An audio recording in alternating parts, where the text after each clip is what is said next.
I'm so excited about today's topic. Okay, awesome. We are live everywhere. Good morning, good morning, good morning.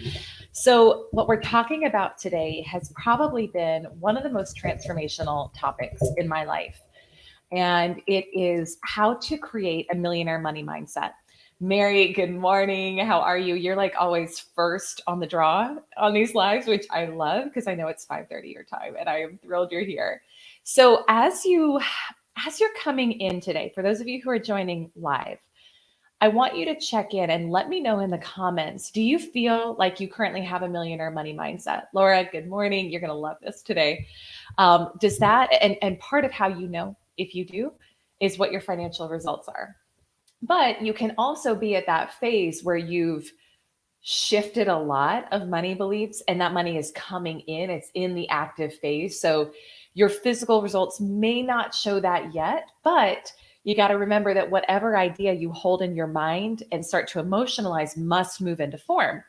Remembering that every seed has a gestation period. So if I know a lot, like just seeing some of you here who I know personally this morning, I know you've been making some fast shifts from more of like I had scarcity mindset for so many years, shifting into abundance mindset. So just know that it is coming, even if it hasn't manifested yet. But that's part of how you know if you have it or not. So let me know. Let me rephrase that. It's part of how you know if you have it or not is what are your physical results? And when you say the words, I'm a millionaire, does your body constrict? Does any part of you constrict? Because if so, that's your body's way of telling you that it has not accepted that belief as truth yet.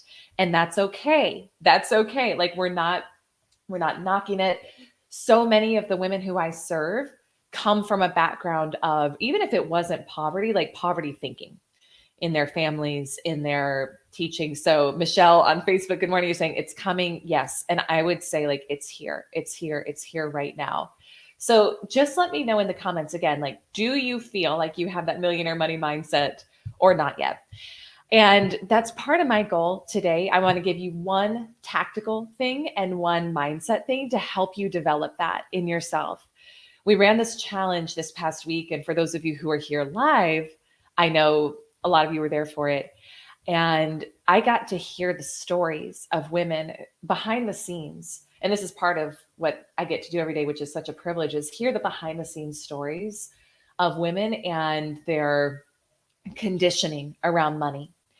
And it ranged in this challenge from women saying, I'm excited to not struggle to find a way to pay the groceries every week, to women who were like finally believing that they could actually have $100,000 months. So the range was wide, but it didn't really matter what the number was. There were so many women who shared things like there was punishment for receiving money growing up, or there was conditions for it, or they would hear things their parents said about money doesn't grow on trees, and we can't have that right now. We don't have a lot of money. What were some of the things? And I really want this to be interactive. So for those of you who are here live, like what are some of the things that you heard about money growing up? What were some of the limiting beliefs that you heard about money?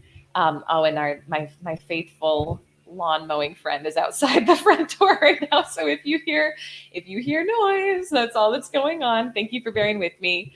Jan, hey, good morning, Lori. I'm so glad you all are here. I love seeing my diehards here every morning. So what were some of those beliefs that you were taught about money growing up that you may still be carrying around? While you're typing those in, this was like my biggest area of struggle for so long. And I teach my women not to say I'm struggling. Like I don't use that word in my vocabulary anymore, but I did. Oldly struggled with this for a long time. Laura is saying you have to work hard to get it. Yep. And so that's how many of us give a heart, give a yes, if you get that, right? If that was your conditioning of you've got to work super hard to have money. And with any of these limiting beliefs, oh, hey, Priya, how are you? Actually, good afternoon. I think your time, good, so good to have you here. With any of these limiting beliefs, we just have to look at, is that actually true? Is it actually true that you have to work hard to get money? And y'all, please bear with me. He's literally right outside the window right now. It should stop momentarily. So thank you for your thank you for your patience. But if you had to work hard, like if having a lot of money came from hard work, then construction workers, domestic workers would literally be the highest paid people in the world. It's just not true, right? Jan on YouTube is saying save for rainy days. So Jan, for that, and to that point too, right? Because that's a lot of what I was taught. And it's not that we don't want to have a financial cushion. I'm a big fan of having an abundance of money in the bank, always having more than enough for what you need, for sure. But even that language of rainy days, because money is just energy, whatever purpose you assign to money, that's what it's going to be used for. So if you're saying I'm saving for a rainy day, then that money is literally being earmarked for a rainy day, right? And so what I would shift the language to say something like a peace of mind fund. I would never use the term emergency fund. Like, sorry, Dave Ramsey, I wouldn't do it. I would never use rainy day fund. I would use peace of mind or financial relaxation. Um, let's see, Lori is saying buy just what you need. Yeah, so it's like just what you need and nothing more. And so that's a lot of what I was taught too. Like, and that's very much scarcity thinking, right? Because you are a spiritual being having a human experience. You are designed, spirit is constantly for fuller expression and expansion, right? So that is the spirit in you that wants to continuously have more, experience more, be more as well. But we can make ourselves so wrong for it because we get, so Lori, to that, to your point of buying just what you need, where does that come from? That comes from the thought that there's a scarcity of money, right? And one of the things that I hear from a lot of women is the conditioning that, well, if I have more, then somebody else won't have more. And who has that going on in their head right now? Is that showing up for anybody? Like if I get rich, then somebody else can't. Who has that conditioning? Jan saying you love that shift. Laura, you say fun. I love that. That's a great way to label it. But who has that part of that in their conditioning, or who was taught that if you have more, somebody else can't have more? Let me just do a quick welcome on Instagram. Efarishi, I don't know if I'm saying your name correctly. Welcome. Ashley, welcome. Sierra, Mustafa, Amy. Oh, Amy. Oh my gosh, it's so good to see you. Hi. So here's how I would think about that. It's kind of like saying, if I'm healthy, somebody else can't be. Okay, so I want you to start thinking about it that way. There is an abundant supply of money and resources on this planet. And if you need proof of that, I want you to go out and go to the beach and look at the ocean and try to count the drops of water in the ocean. I want you to go stand in a rainstorm and try to count the drops of rain. Or look at, like right now, I'm looking outside my window. We've got this really cool church across the street from us. And it's got this beautiful lawn right out front with all these blades of grass. I could not count the blades of grass if I tried. Abundance is the natural state of being. And if you're not abundant in your life, then there's something off. And I know that this is triggering, like this whole topic. Last week, a lot of women, when we talked about money, were super triggered by it. I know this is not what's taught. I know it's taught that it is holy and spiritual to be poor. And I'm here to tell you, one of the values at She Sells is that we give 10%. And we give 10% of all profits. Last month, we were able to help fund treatment for this beautiful little boy in India that it's all connected through one of our members, Rita. And this child is literally going to die. Like if he did not get this, it's one of the most expensive treatments in the world. He has a very rare genetic condition. And because of the amazing women who are on this live right now, who are in the 10K club, we were able to give to this little boy's treatment. And this week he started treatment and he's actually got a chance at living right now. And there is nothing holy about being impoverished and not being able to help people who need it. Are you all with me here? Like, give me a heart, give me a yes. Kim on YouTube, good morning. Priya saying great metaphor. Yes. So I want to help you shift today from any sort of poverty or scarcity conditioning because it runs rampant. It runs rampant in our conditioning, in our society. And so much of this stuff is generational. it's in your bones, it's in your DNA, and you don't even know it. You wonder, why do I struggle with this? Why do I feel like there's not enough? Because it's literally been passed on from generation to generation. And because being in poverty and scarcity is celebrated in our culture in many ways. And I'm here to help you stop that today. Thank you for the hearts. Priya saying great metaphor. Thank you, Michelle. Yeah. And it's it gets to be a double blessing. It gets to be a double blessing where when you have more resources, and you're going to hear me talk a lot on the live today about women having money, but I know there's some amazing men on the live today too. Like, I don't care who it is. When you have more resources, everyone wins, because money is just energy. It's just a tool. It's like a knife, right? Like, a knife is just a tool. And in the hands of an amazing chef, they can use it to create a beautiful meal that brings people together, that draws them together for a shared experience that's nourishing. And in the hands of a murderer, it's used to kill. But its money is the same. Okay, so it's just energy, and it's just going to magnify whoever you are and how you're already showing up. And knowing so many of you who are here on this live today, you need more money, my friend. You need more resources. You need the ability to take that beautiful heart and soul of yours and magnify it and use it to bless your life, the lives of your family, and the lives of everyone around you. Who is with me today? Allison, good morning. Ksenia, good morning. So I want to share with you again, mindset and tactical here. And one of my mentors, I remember when I was I was stagnant for a long time in my finances, and I was nowhere near this number at the time. But one of my mentors said at one point, she said, for a woman to live a full life, she really needs to be bringing in at least $25,000 a month. And I remember when I heard that number felt so big to me. And I was like, oh my gosh, I would be rich at that. Like, if I could have $25,000 a month, I would be rich. But she started talking about, like, what is a full life?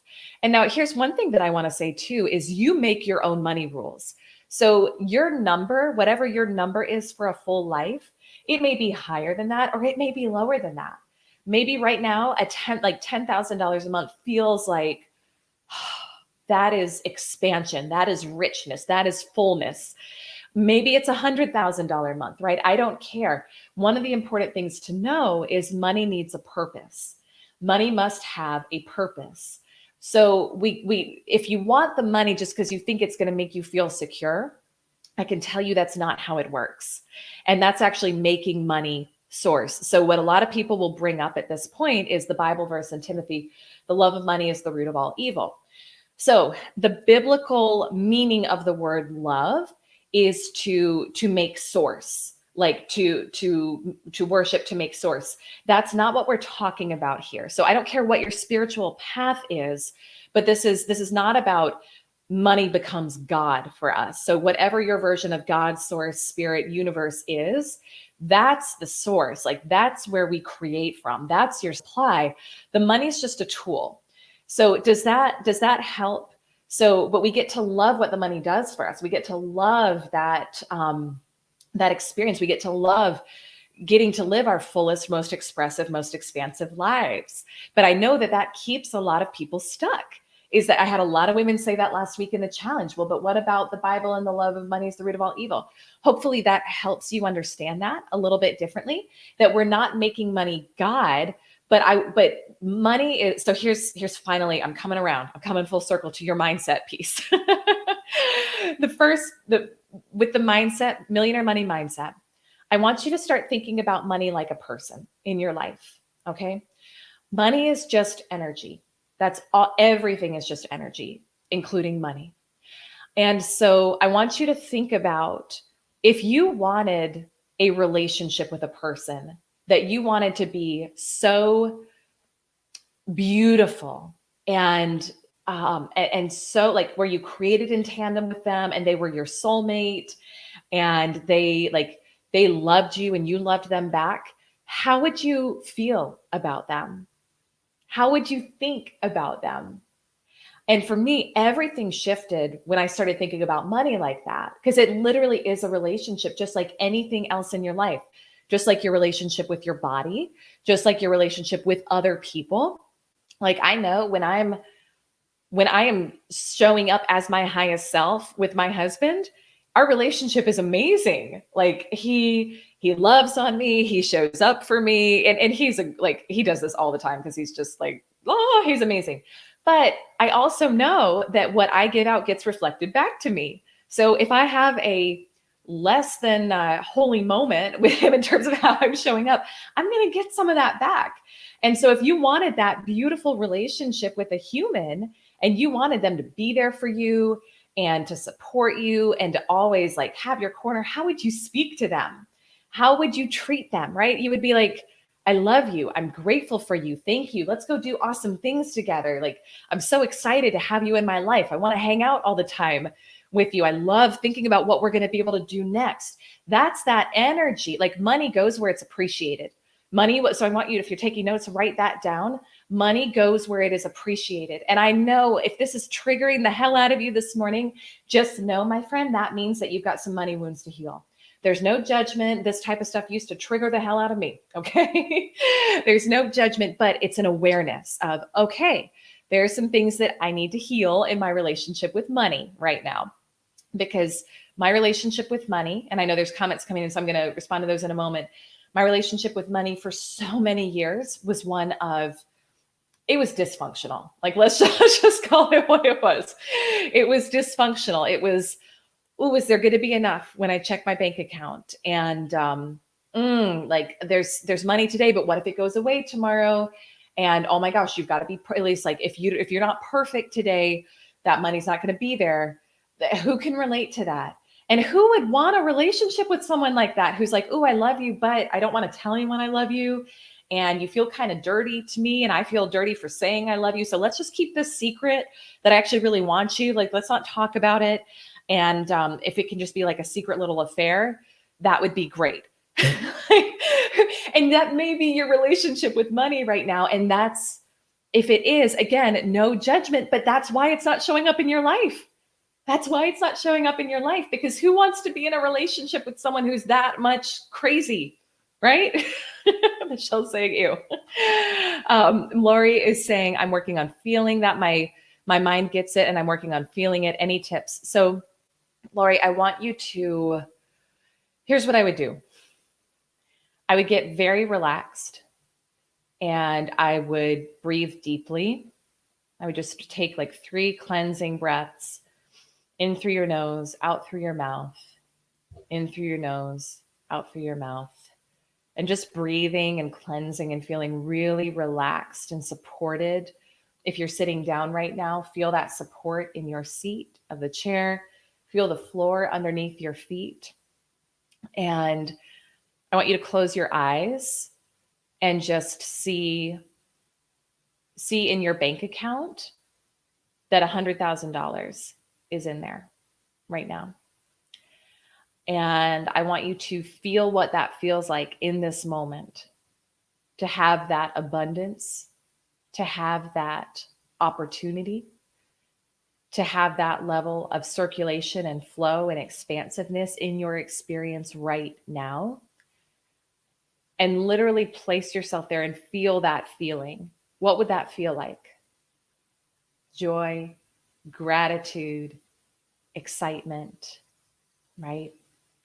So that's, and now I'm reading your comment. That's not what you were asking. So hopefully that served someone else. You're wondering, how do you feel God being source? I think it's just, Lori, I think it's just education and experience, and you reestablishing whatever your relationship with God and source is going to be for you. You're saying it feels like relief. Yes. So feel that in your body, because again, your feelings in your body, your feelings are just your body's conscious awareness of your vibration, like of your frequency that you're at. So it's going to tell you at any given point in time, whether you're in alignment with what you want or not. And then in terms of God being source, I had to recreate my own relationship with God, because the relationship that I grew up with felt like if I did what I was taught, was I was going to hell for a lot of things. And so again, I really respect whatever your relationship is, whatever your spiritual path is, totally. This is not about me putting any of my own beliefs on you, but it's whatever feels right for you. And for me, I had to relearn and recreate a relationship with God where it was a loving one, it was a co-creative one, it was one where I was blessed for having what I wanted and for living life on a grander scale. And it was just a re-education, a lot of, oh, what are some of the good? There's so many. I mean, Joseph Murphy, Abraham Hicks, Florence Scovel Shinn, The Game of Life and How to Play It. Like a lot of the New Thought books will really help with that. I'm reading right now, I don't know where The Master Key System. I don't know if anybody's read that, but that's supposedly what inspired Bill Gates to create Microsoft as well. So that's a really, really good one as well. Let's just see comments. Allison on Instagram. Oh, the podcast episode yesterday was so good. You sign up for a color reading with Justin. You're going to absolutely love it. Love it. Love it. Oh, I'm glad you like the hot leather top. Pleather, right? I mean, little vegan leather moment here. I'm so glad you like it. Thank you. Jessica, good morning. Bambi, oh my gosh, so good to see you. Good morning. So that's your tactical is I want you to start thinking of money as a person. Excuse me, that's your mindset. I want you to start thinking of money as a person. And again, money goes where it's wanted, appreciated, loved. So how do you need to show up for money to want to be with you? Tactical. This is one thing that really helped me. And hopefully this live isn't like too all over the place. I'm trying to mix the mindset and the tactical for you because I know you all have said you want that. So hopefully this part is helpful. I used to feel like I was really good at making money, but I was not good at managing money. And I don't know if anybody can relate to that. Like I would make money and then it would all be gone the next month. And I feel like I was starting over from scratch. So I don't know if anybody can relate to that. Now, again, when you and my husband and baby are coming in, you may hear a little background noise right now. So when God is source and it's not money, then you know that God is the source of your instant supply. So money has to have a purpose. We want to let it circulate. Yeah, you're going to hear little man for a moment. So this is not saying that I endorse like hoarding money. That's not what I'm saying. But thank you for bearing with me. Something that really helped me was learning, for 7-figure and then 8-figure entrepreneurs, like how do they manage the money that flows into their life and into their business? And again, I want to give a big disclaimer. I'm not a financial advisor. I'm not here to tell you how to manage your money either, but there's a system that I've learned from some really successful entrepreneurs that has helped me grow and scale the money that's coming in. And it's a system, you could think about it like dividing the dollars that come into your business or come in from your sales. So I know some of you who are watching, you're in sales, and so you're not necessarily pouring a bunch of money back into a business. I know many of you are either entrepreneurs or you're wanting to become an entrepreneur. So this was this concept of dividing the dollar. And I want to give a shout out to my friend Rory Vaden, who taught this first to me. This concept was really helpful. And it's kind of, if anyone has read Profit First, it's kind of modeled off of that as well. But it's knowing for every dollar that comes into your business and in your life, what's the purpose of that money? And even taking it and dividing each dollar by a percentage for what it needs to do for you. So I would break it down, and actually let me write out the categories for you right now as I say this. So I have my money broken down into 5 different categories. So I actually have 5 different accounts in my business account, and it drives my bookkeeper crazy. God love her. But it helps me know where money's going at any given point in time and what we have to work with and where I need to focus on building up more. So let me just type this out as I before I share it with you. Okay, so what I do, and this would really be for you who are entrepreneurs, I have a percentage that's for operational expenses, like going back into the business. Now, you've got to figure out what your own numbers are going to be for that. When I first started, and it depends on what type of business you're in. So if you're a service-based business, I know a lot of you who are watching, you're solopreneurs, you're a service-based business, you may not have a lot of team expenses, and so your operating expenses may be pretty low. We right now are running about 35% operating expense margin. Like that's the number I aim to hit every month because we've added on a fair amount of team. We've got technology we're investing in. If you've got a product-based business, it may be more, right? So, but you want to know for every dollar that comes in, what percentage am I putting back into the business? Then you want to take some and you want to have an account for taxes. And this is so important because I don't know if anyone's ever been there, but when it's time to pay taxes and you're like, oh crap, I didn't save anything for taxes this year. Where's it going to come from? That's a stressful moment. So this is part of what is going to help you scale up your money and your finances too, is being like showing up as that 6-figure, 7-figure, 8-figure earner who's really a great steward of his or her finances. Okay. And please, like, I know the feel good, the money mindset is a feel good for everyone. So if you're starting to feel like, oh my gosh, this is triggering me, I want you to stay with me here because this for me was what shifted. I used to be in so much financial avoidance. I didn't want to look at it. I didn't want to know. You've got to if this is triggering you right now, I want you to stay with me and write this down. You don't have to do this all tomorrow, but I want you to know how you can, start setting this up so that you no longer have the experience of financial struggle moving forward. So I would set up an account for taxes. Okay. Now, again, this is all going to depend on your business structure and on how much you make. Like for me, I just put 15% of everything in the tax fund whenever it comes in, but you pick what works for you. Then the remainder, that's your profit, right? That's your profit. And so with that profit, I take that profit and I divide it further into 3 accounts. And again, I know this is like a lot of accounts here, but I divide it further into 3 accounts. And the first account is a giving account. So I take 10% of profits and they go in the giving account. It's part of universal law. It's part of what feels good. It's part of my value system is giving. And so right off the top, 10% of that, again, like law of circulation, we want to let it circulate. So one, it's always going to come back to you multiplied. You don't do it for that reason, but it is important that you don't death grip all your money because then it can't come in. So I have 10% of profit goes into that giving account automatically. Then the remainder gets divided into 2 separate accounts. One is like my actual take home profit account. And then the other is a peace of mind account.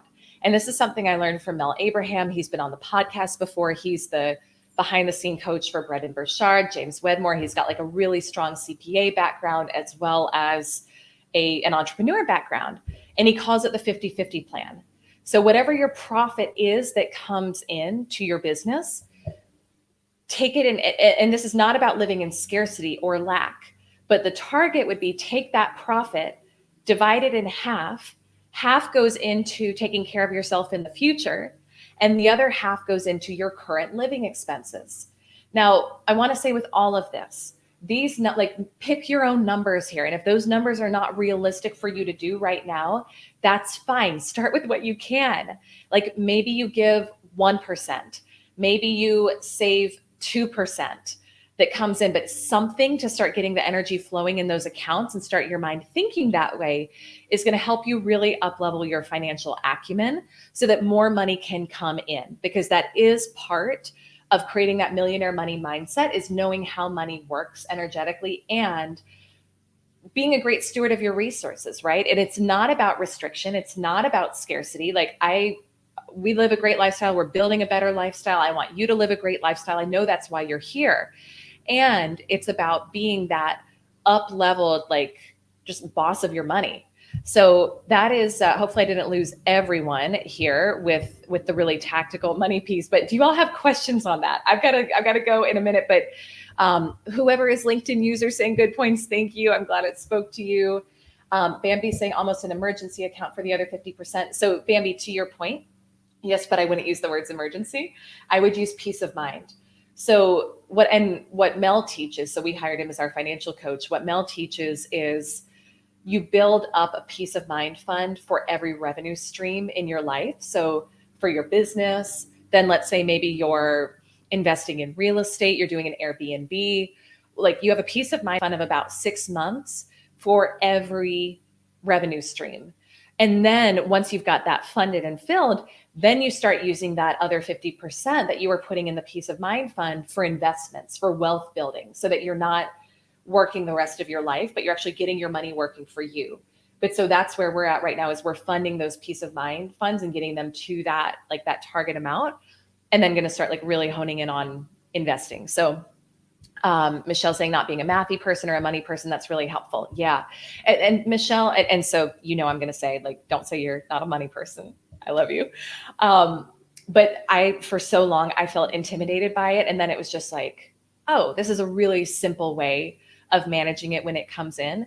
And sometimes you shift stuff around, like, especially when you're first building, you may need to move some money from the peace of mind fund to invest in something in your business or to cover your life expenses that month. And that's okay, right? This is about you being in control of your money, but giving it a purpose. And also knowing that as a business owner, which many of you are or want to be, every dollar that you bring in is not like funding your lifestyle, right? Like, I know you all get this, but it's important to remember that you're running it as a true business. And this is where a lot of people, it's where I got stuck for many years, is where a lot of people can get stuck too. So maybe saying peace of mind, you love it. Amazing. All right, friends. So that is your millionaire money mindset for today. Send me a DM. Let me know if that mix of mindset and tactical is helpful. Let me know what questions you have on this. And I'm going to go ahead and start sharing this. I'm so excited. We are finalizing details for our Sedona retreat at the end of the year. It's going to be either mid-November, early December. We're finalizing all the details right now. If you want to get in, if you want to get information, get in on early bird pricing, send me a DM. We will send you an email as soon as everything is ready. And we've got room for up to 50 women there. We've got some women who are already RSVP'd. So like, send me a DM. Let me know if you want information as soon as it is announced, and we will get you in. It's going to be phenomenal. So good to see you, Bambi.